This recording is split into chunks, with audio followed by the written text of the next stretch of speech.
Tokyo's story begins not with myth or prophecy, but with the hard certainty of geology. The city sits at one of the most volatile tectonic locations on Earth, where the Pacific Plate, the Philippine Sea Plate, and the Okhotsk Plate all converge in a complex triple junction. This region produces some of the strongest earthquakes recorded in human history, and Japan's scientists have spent decades studying the immense forces accumulating beneath the land and sea. Their findings are not comforting. Government panels warn that the likelihood of a massive magnitude 8 to magnitude 9 event along the Nankai Trough within the next 3 decades is extremely high, with probabilities that have steadily increased as new data emerges. The last major rupture in this system occurred during the 1940s, meaning another powerful event is already overdue according to the historical cycle. Tokyo has already lived through the consequences of a regional megathrust quake. On the first day of September in the year 1923, the Great Kanto earthquake struck with catastrophic force. Measuring an estimated magnitude 7.9, it devastated the region and triggered multiple firestorms that consumed large areas of the city. The disaster remains one of the deadliest earthquakes of the 20th century, and it reshaped Japan's approach to building safety and disaster planning. Yet even that tragedy represents only a fragment of what a full-scale Nankai Trough megathrust rupture could unleash on modern Japan. The danger today is magnified by scale. Greater Tokyo is now home to more than 14 million residents within its core wards, supported by one of the densest and most interconnected infrastructures on the planet. High-rise clusters, elevated expressways, deep subway networks, and intricate energy grids all rest on ground that constantly absorbs and stores tectonic stress. In recent decades, Japan has implemented some of the most rigorous seismic engineering standards in the world, incorporating lessons learned from past disasters, including the Tohoku megathrust event of 2011. But even the strongest systems have limits when confronted with the largest possible earthquakes. In this simulation, the clock begins on an ordinary weekday. Commuters are on their way to work, classrooms are full, and the city hums with its usual energy. Deep beneath the ocean floor, southwest of Tokyo, along the Nankai Trough, centuries of built-up strain approach their breaking point. No one on the surface knows that a rupture line, 200 kilometers long, is about to give way, releasing a surge of energy powerful enough to affect the entire country. This is the beginning of a scenario shaped by real research, real history, and real seismic forecasts. It is not speculation born from fiction, but a grounded exploration of what could happen if the worst-case event struck without warning. Tokyo may be one of the most prepared cities in the world, but in the face of a true megathrust rupture, preparation may not be enough to preserve the city as we know it. The day a megathrust quake strikes begins not with a roar, but with a warning. Japan's earthquake early warning system, one of the most advanced in the world, detects the first seismic P waves traveling through the Earth's crust. Across Greater Tokyo, cell phones simultaneously emit loud alarms. Digital alerts interrupt television broadcasts, while loudspeakers in train stations and public areas broadcast a computerized voice. Earthquake detected, drop cover and hold on. Residents have only seconds to respond, enough to assume protective positions, but not enough to escape the city's built environment. At precisely 11:58 a.m., the first violent motions reach the surface. The initial P wave delivers a sudden vertical jolt, an almost imperceptible precursor to the impending chaos. Moments later, the S wave arrives, producing horizontal shearing, that shakes streets, office towers, and bridges with devastating intensity. In Shinjuku, skyscrapers designed with state-of-the-art seismic dampers sway dramatically, groaning under the stress, while ceiling panels, light fixtures, and unsecured furniture crash to the floor. Despite meticulous engineering, the magnitude of the quake, estimated at 8.7 to 9, pushes even the best construction beyond comfort limits. Below the surface, the subway system becomes a trap.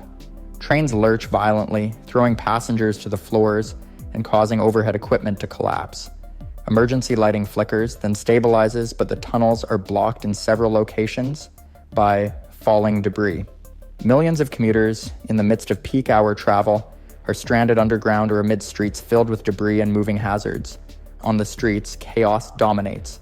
The famed Shibuya Scramble Crossing becomes a scene of mass disarray as pedestrians are thrown off balance. Construction cranes, left unsecured at work sites, topple onto nearby buildings, causing secondary collapses. The roar of collapsing concrete and twisting metal fills the air. Sidewalks buckle, traffic lights crash, and vehicles are crushed or abandoned. In older neighborhoods of East Tokyo, wooden houses suffer catastrophic structural failure. Downed gas lines ignite fires in multiple locations simultaneously, while ruptured water mains hinder firefighting efforts. By 1 p.m., the first hour of the disaster has passed, leaving the city fragmented. Public parks and open squares fill with thousands of frightened residents seeking safety, but access roads are blocked by fallen debris. Hospitals, many running on emergency generators, struggle to accommodate the sudden influx of injured people. Rescue teams attempt to reach trapped individuals, but aftershocks force repeated withdrawals. Communications remain compromised as cell towers and fiber optic networks suffer widespread damage. The city, once hyper-connected and organized, now functions as a network of isolated zones, each coping with its own emerging crises. By 4 p.m., fires begin to merge into larger conflagrations. Multiple firestorms spread across dense residential areas, with wind patterns intensifying their growth. Buildings not initially damaged by the shaking are threatened by embers and radiant heat. The skyline, normally a glittering array of lights, is now dominated by smoke and orange glows that pierce the approaching dusk. The first day of a Tokyo megathrust quake has turned the city into a labyrinth of destruction, filled with trapped residents, collapsing infrastructure, and rapidly escalating secondary disasters. This is the moment when preparation meets reality. The city's residents have practiced drills, engineers have designed resilient buildings, and emergency systems are in place. But the scale of the event tests every limit. The first 24 hours set the tone for the survival of the city, the effectiveness of response measures, and the potential human toll. By mid-afternoon, the true scale of the disaster begins to reveal itself. Tokyo's infrastructure, though modern and highly engineered, faces stresses that no planning can fully mitigate. Roads are impassable, bridges sag or collapse entirely, and elevated highways buckle under the violent shaking. The city's subway and train networks, normally the arteries of urban life, are paralyzed, stranding millions underground and on the streets. Emergency vehicles navigate a maze of debris, slowing response times and isolating neighborhoods from rapid assistance. Fires erupt in dozens of districts simultaneously. Many stem from ruptured gas lines and electrical short circuits caused by toppled power lines. Dense wooden neighborhoods in eastern Tokyo, remnants of pre-modern construction, ignite within minutes. Gusts of wind carry embers into adjacent areas, creating the potential for firestorms. In some districts, multiple small fires merge, forming larger infernos that can burn at temperatures exceeding 900 degrees Celsius. Hot enough to weaken steel and ignite modern building materials, firefighters face blocked streets, collapsed water mains, and a shortage of available personnel, making containment almost impossible. Meanwhile, aftershocks, some registering magnitude 6 to 7, continue to rattle the city. Each tremor topples weakened structures, reignites fires, and causes panic among residents.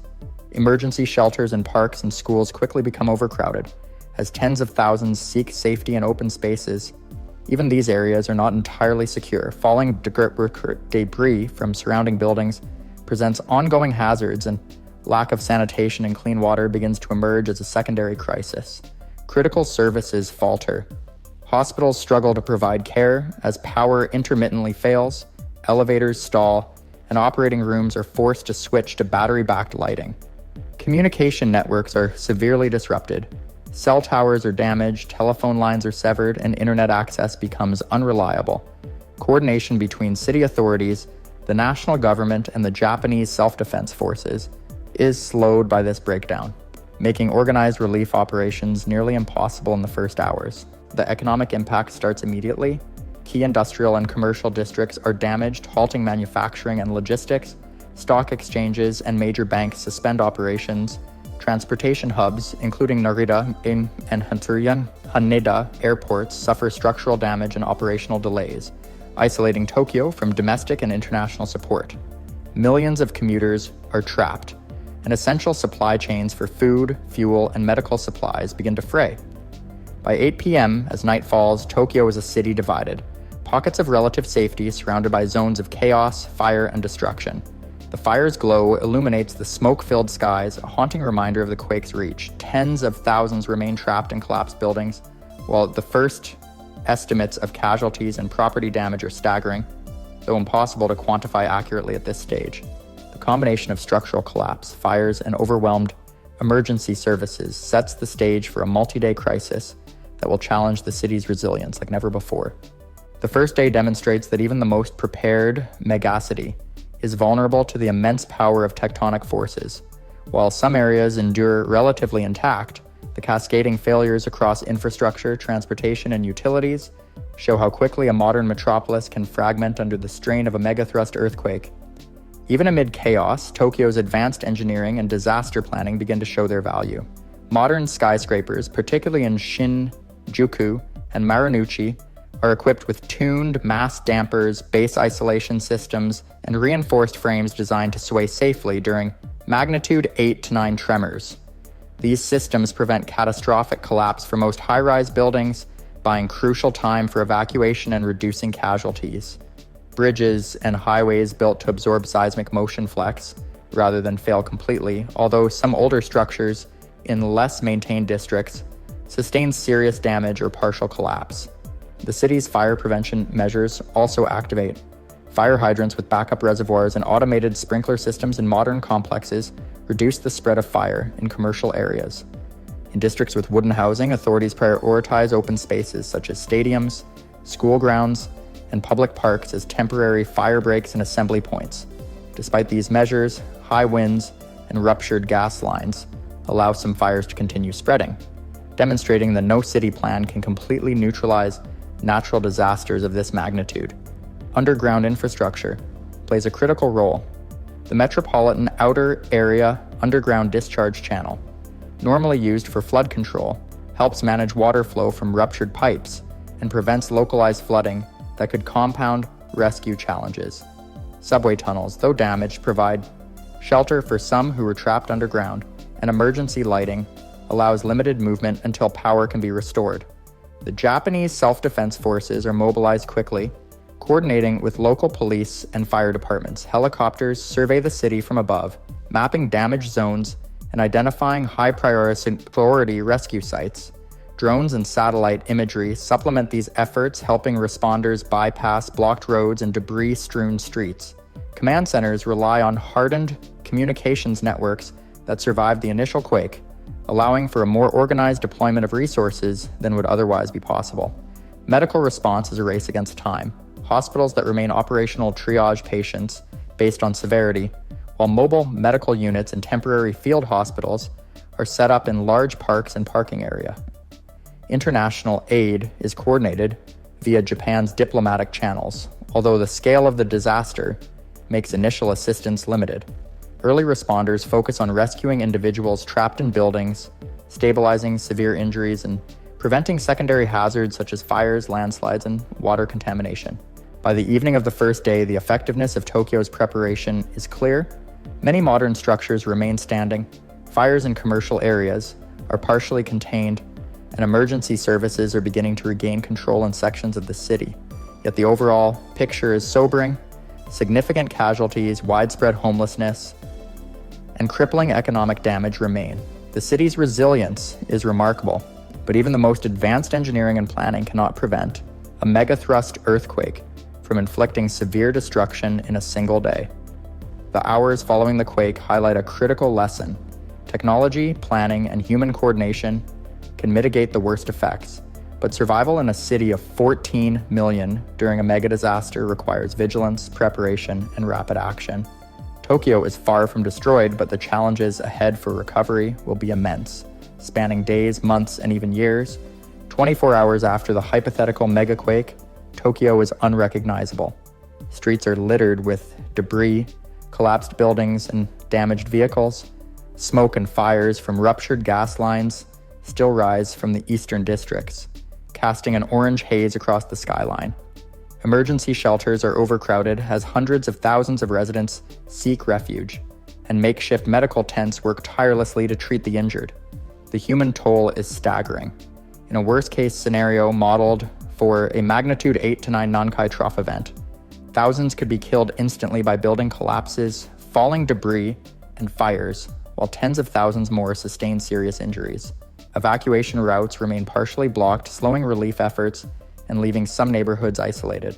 Communication networks are gradually restored, but for many, access to news, emergency services, and loved ones remains limited. Economic disruption is immediate and profound. Tokyo, the heart of Japan's economy, sees its financial markets, factories, and offices paralyzed. Power grids are partially offline, transportation networks are in chaos, and international trade faces delays as ports and airports sustain structural damage. Economic analysts estimate that a catastrophic quake along the Nankai Trough could result in losses reaching trillions of dollars across supply chains, infrastructure repair, and lost productivity. Environmental consequences also emerge. Collapsed buildings release dust, hazardous materials, and debris into waterways, while fires create air pollution and hazards for first responders. The combination of aftershocks and weakened structures poses ongoing risks, prompting evacuation orders from unsafe buildings.